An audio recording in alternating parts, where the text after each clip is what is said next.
welcome. I'm going to quickly go on to the bad things. As I say, I will elaborate on a lot of things in other videos. Okay, here are the bad things. There are too many rules written everywhere. In Singapore, they have a few written here and there, but the fines are very serious. In Japan, they have, don't do this, don't do that, do this. It's a bit much, actually.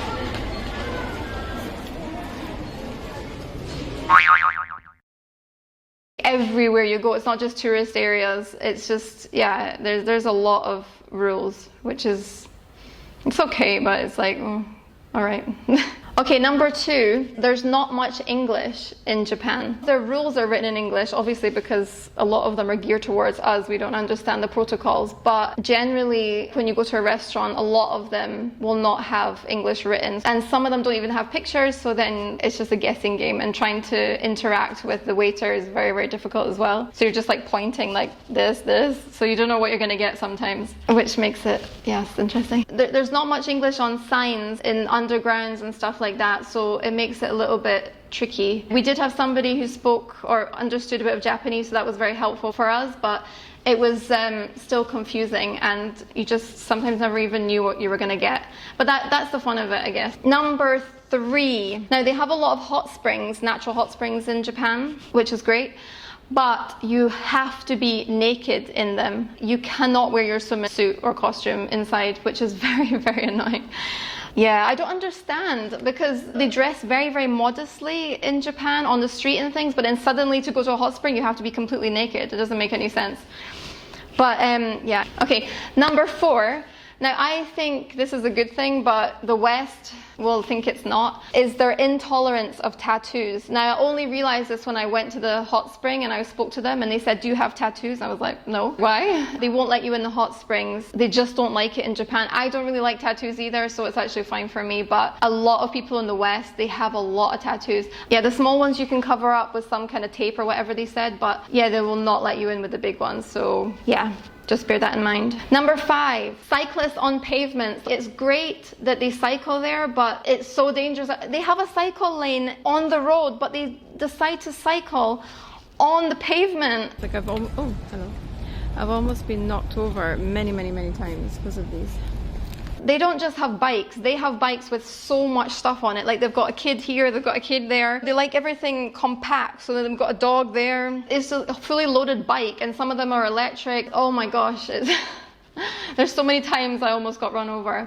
Actually, one note on the bikes is that Japan is a very safe country, so people don't tend to lock their bikes. Bikes are a huge thing here, and what I've noticed is there's no chain. Oh, I wish it was like that in Edinburgh. And the ones that do, it's just literally this little clip that goes around the wheel, so you can still actually steal the bike. We have such a problem in Scotland, especially Edinburgh, of stealing bikes, so it's very, very nice to see that they have freedom of just leaving the bikes and everything's going to be fine. Number 6, they have no bins anywhere. Oh my gosh, it is very annoying. They always want you to take your rubbish home. So by the end of the day, my pockets were full. This is something you have to do, is take your rubbish home all the time, no matter where you are, because there's nowhere to put it. If you go to a restaurant, okay, whatever you leave behind from the restaurant, from that place. But if you're, because there's a lot of street food and things like that, so you're constantly picking and doing this and that and tissues or whatever, and you have nowhere to put it. Like there's not really bins in the toilets either. They're like this size, and they're for the women's products, so you can't put your trash in there. So that's a really annoying thing. Really, really annoying. As a tourist, like I can see in Edinburgh, when people come to my city, our bins are full of trash because it's natural for tourists to have a lot more rubbish. Number 7, I found Tokyo so rude. The people, generally speaking, it was just not a nice experience. They have something like 18 million people there. It's one of the biggest cities in the world. But I really didn't get a nice feeling from there. We went to Kyoto, Nara, and other places around. Where you go to a more local place, which is kind of traditional and things like that, everyone's lovely, beautiful, amazing. When you go to Tokyo, it's like, oh, yeah. It's not the real Japan, it feels like. It's such a mix of a mishmash. Oh, there's just so much to tell you about Tokyo. Even the girls that stand on the streets, and so many of these girls. I think these ones are actually prostitutes, though. They're not the ones that just spend time with you.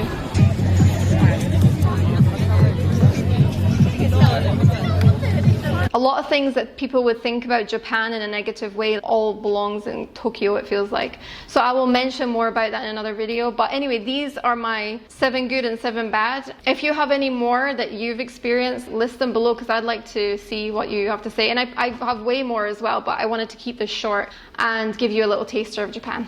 All right, see you later, bye.